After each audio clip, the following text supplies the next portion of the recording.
heard Roger, Jeff, and then all raise their hands. I don't see any hands out there.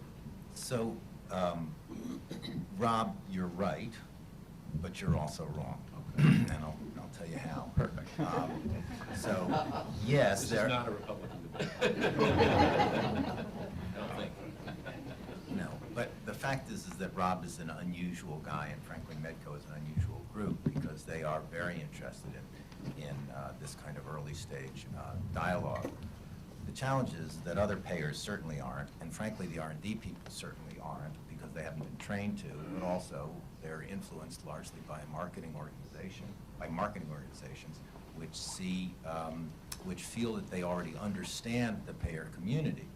And in fact, as Barry has pointed out, implicitly, if not explicitly, much of the dialogue that his group has is with the Merck commercial organization, and you have to ask yourself, does the Merck commercial organization really understand what's happening with payers today, or do they not? And, you know, I could cite a couple of pharmaceutical launches that Merck has had recently, which sort of indicate that they may not have understood that. That's an off-label indication.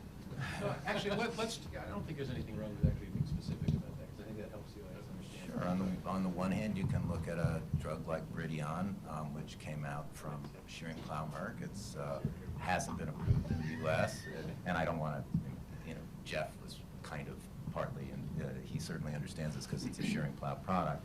But you know, how could you not understand that that the European payer groups wouldn't pay for this without understanding what the economic outcomes of that really interesting. So people who don't know the drug, it's a drug which shortens the recovery time after anesthesia, so you wake up in 4 minutes instead of 45 minutes, which you would think is intuitively obvious that this is a very innovative drug, so why wouldn't everybody just pay for it? Sorry.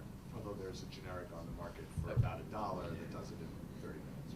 Okay, so it's still 4 minutes compared to 30 minutes. But whatever, the point is that not having that data available seems to me, you know, kind of brain dead. Not to be blunt. That actually wasn't. But the second thing, you know, or you could look at, you know, Saffris in the antipsychotic world. I mean, there are a number of there are plenty of drugs that have been launched by very smart organizations which have fallen afoul of payers. So whether marketing organizations really do understand this, I don't know. So is R&D having the dialogue with the appropriate people in their own companies? Again, I don't know that's true. The second thing is on insurers. Insurers, as Dick pointed out, and appropriately, insurers have very, very little incentive to have any dialogue early on with pharmaceutical companies. First of all, they've bigger fish to fry, right? Most insurance companies, most payers, most providers are much more concerned with the provision of services, which are a higher cost thing than drugs, certainly a higher cost part of their budget.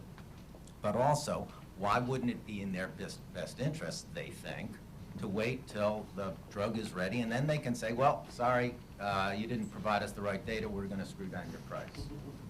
Well, that's a perfectly legitimate economic response. What's really necessary is, in my view, is to figure out a way of having insurers have some skin in the game, in the drug development game, without, on the one hand, getting FDA all bent out of shape that there's some kind of conflict of interest going on here. And on the other hand, without kind of destroying the innovation that insurers may not immediately recognize. This is not an easy challenge. There are certainly ways of doing it, but I don't want to.